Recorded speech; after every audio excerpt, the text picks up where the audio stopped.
Exam में knowledge plus number लाना है ना। बस अब इस उम्मीद से पढ़िए, आपका नंबर निकलेगा जरूर, समझिएगा। धनात्मक आवेश में प्लस चार्ज होता है, इसका मतलब ऋणात्मक चार्ज, समझिएगा बुआ। हम हमेशा क्या करते हैं, एकदम ग्राफ के माध्यम से समझाते हैं। दांत चियार रहा है, दांत चियार रहा है खूब बढ़िया से, आप देखिए।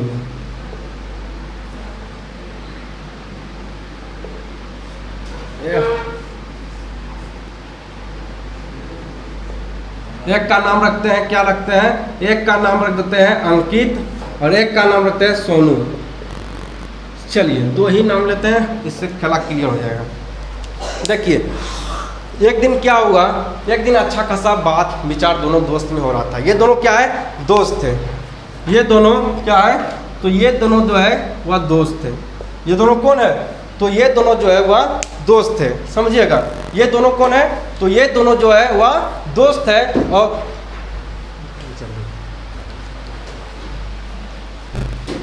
अंकित और सोनू, अंकित और सोनू क्या है, तो अंकित और सोनू क्या है, तो ये दोस्त है। क्या है, दोस्त है। बेहतरीन समझिएगा। जिंदगी में अगर कभी आप भूल जाइएगा तो हमको बोलिएगा, बुढ़ापे में नहीं भूलिएगा, बालों तक समझा दीजिएगा। लेकिन हाँ, लेकिन आपको यहाँ ध्यान रहेगा तब समझा पाइएगा। हर हमको बता देते धनात्मक आवेश ऋणात्मक आवेश, आगे बढ़ जाते हैं।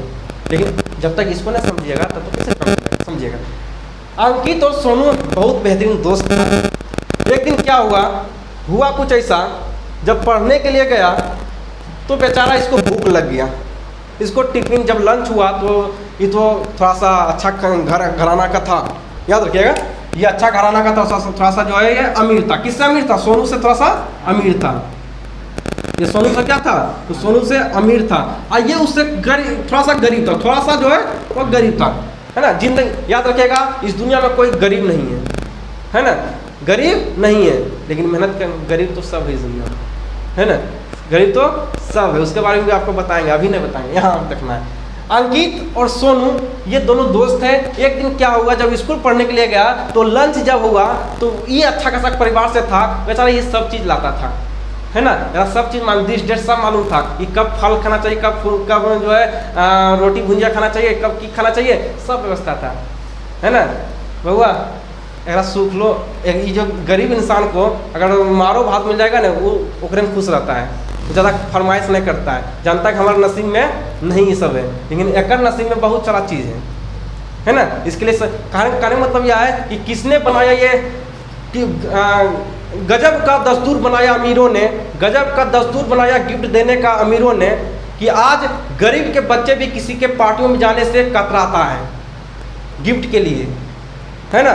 जब इनविटेशन कार्ड आप मान लीजिए आपका दोस्त थोड़ा सा गरीब आप है और आप थोड़ा सा अच्छे खासा परिवार से आते हैं, और जब अपने दोस्त को आप इनविटेशन कार्ड देते हैं तो 10 बार सोचता है, 10 बार सोचता है, एक बार ना कई बार वो सोचता है कि कैसे जाएंगे उसके यहाँ। ना हमारे पास पहनने के लिए एक शर्ट बेहतरीन है, और ना पाँव में चप्पल पहनने के लिए, ना तो जूता पहनने के लिए है, ना तो जीन्स नसीब है।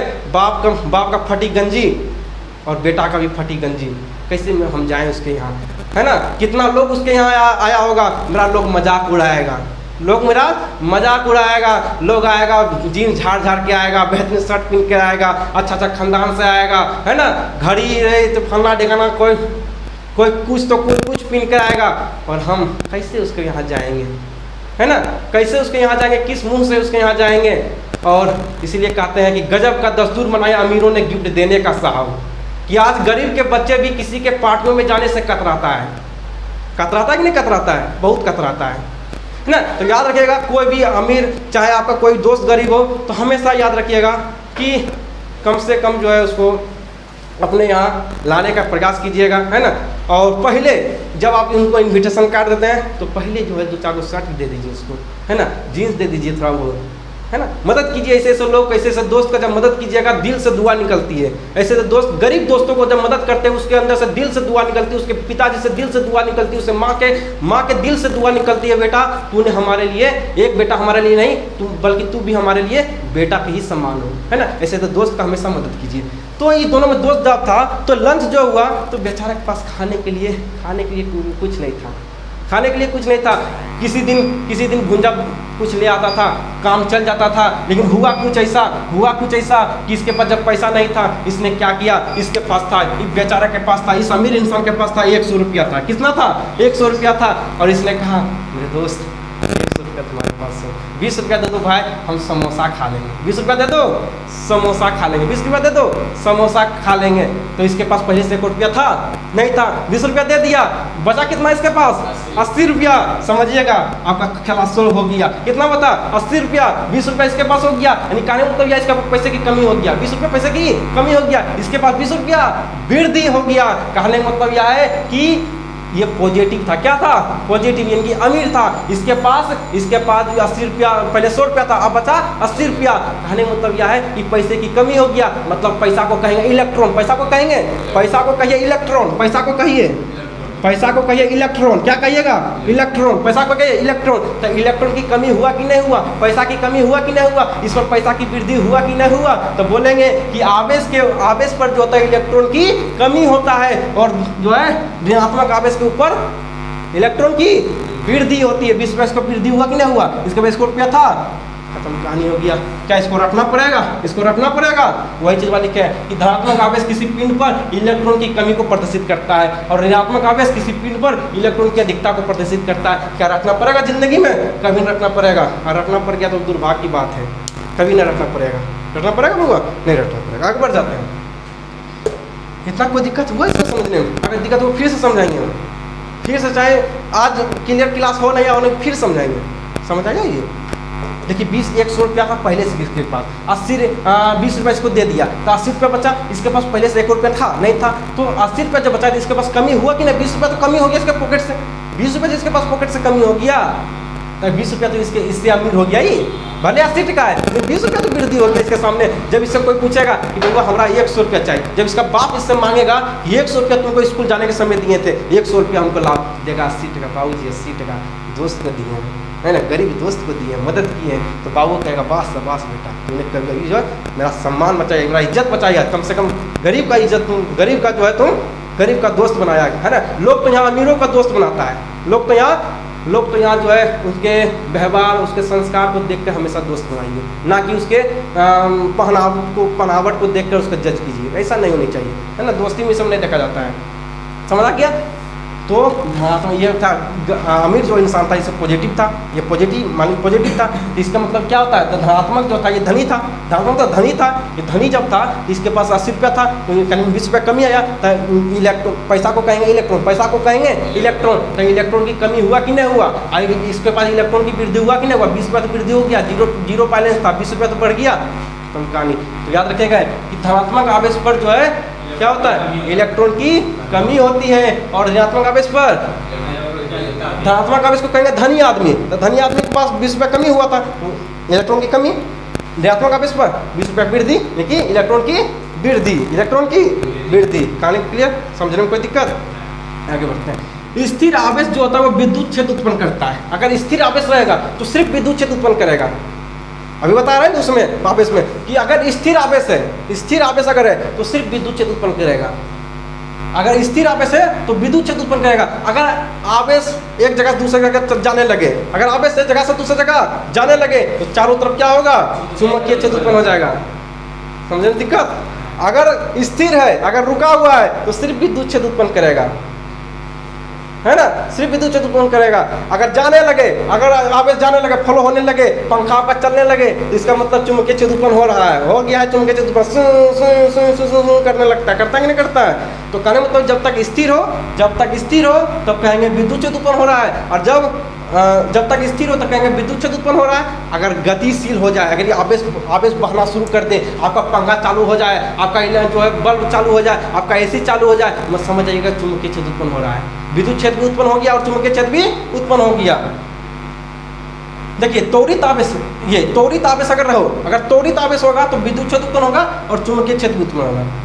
विद्युत चुम्बकीय क्षेत्र उत्पन्न होता है। और गतिशील आवेश के कारण क्या होता है? चुम्बकीय क्षेत्र उत्पन्न होता है। समझिएगा, यह भी पल्ला पड़ेगा। गतिशील आवेश अगर हो तो चुम्बकीय क्षेत्र उत्पन्न होता है। अगर त्वरित आवेश हो, एक समान गति से त्वरित आवेश होगा तो विद्युत चुम्बकीय क्षेत्र उत्पन्न होगा, विद्युत चुम्बकीय क्षेत्र उत्पन्न होगा। कोई दिक्कत ना होगा, सेम टू सेम, कोई दिक्कत ना होगा। गतिशील आवेश के कारण चुम्बकीय क्षेत्र उत्पन्न होता है, गतिशील आवेश के कारण चुम्बकीय क्षेत्र उत्पन्न होगा। कहने मतलब यह है कि अगर ये स्थिर है, अगर मान लीजिए चालक है, मान लीजिए ये तार है, तो ये तार अभी स्थिर है, अभी पंखा नहीं चल रहा, अभी पंखा नहीं चल रहा है, तो अगर स्थिर अभी है तो कुछ नहीं है, विद्युत क्षेत्र उत्पन्न, सिर्फ विद्युत क्षेत्र उत्पन्न होगा।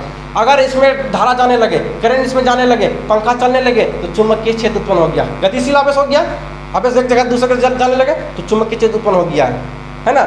चुम्बकीय क्षेत्र उत्पन्न हो गया, त्वरित हो जाए और तेजी से गति करने लगे।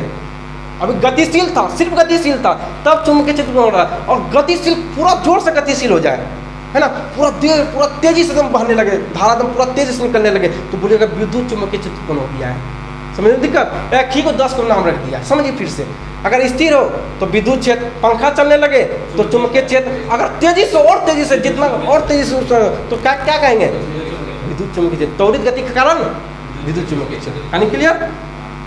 हवा में एप्सिलॉन आर का मान 1 होता है। हवा में एप्सिलॉन आर का मान कितना होता है? 1 होता है। याद रखिएगा, हवा में एप्सिलॉन आर का मान कितना होता है? 1 होता है। हवा में एप्सिलॉन आर का मान 1 होता है। एप्सिलॉन आर माध्यम होता है, हवा के माध्यम में कहने मतलब हवा के माध्यम में जो है कितना मान होता है? तो 1 होता है। हवा में एप्सिलॉन आर का मान, एप्सिलॉन आर का मान जो होता है वह कितना होता है? 1 होता है। ये बताएंगे कल का टॉपिक्स में, ठीक है? इतना याद रखिएगा। आगे बढ़ते हैं। पानी में परावैद्युत स्थिरांक जो होता है वह 80 होता है। कितना होता है? 80। सब डायरेक्ट पूछ लेगा आपसे, ये क्वेश्चन में डायरेक्ट पूछेगा।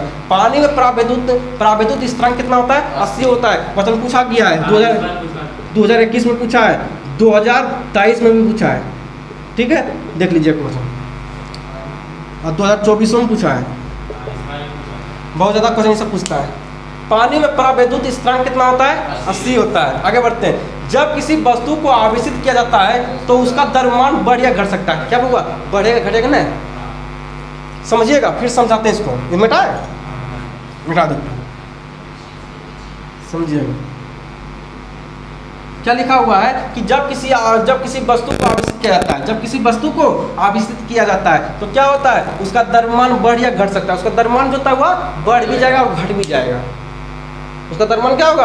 बढ़ भी जाएगा और घट भी जाएगा। जब किसी वस्तु को आवेशित किया जाता है, जब किसी भी वस्तु को क्या करेंगे? आवेशित करेंगे तो उसका द्रव्यमान बढ़ेगा भी और घटेगा भी। बढ़ भी सकता है और घट भी सकता है, कहीं इसमें दिक्कत नहीं होगा। बढ़ भी जाएगा और घट भी जाएगा, है ना। बढ़ना और घटना कौन रोका है? उसको बढ़ भी सकता है, वो घट भी सकता है, कोई दिक्कत इसमें नहीं होनी चाहिए। आगे बढ़ते हैं। एक कूलम आवेश बराबर होता है 3 × 10⁹ होता है। एक कूलम आवेश बराबर कितना होता है? 3 × 10⁹ होता है। 3 × 10⁹ होता है। एक कूलम बराबर होता है ये 3 काम देगा न्यूमेरिकल में, ठीक है? तो एक कूलम बराबर होता है 3 × 10⁹ होता है। उसके बाद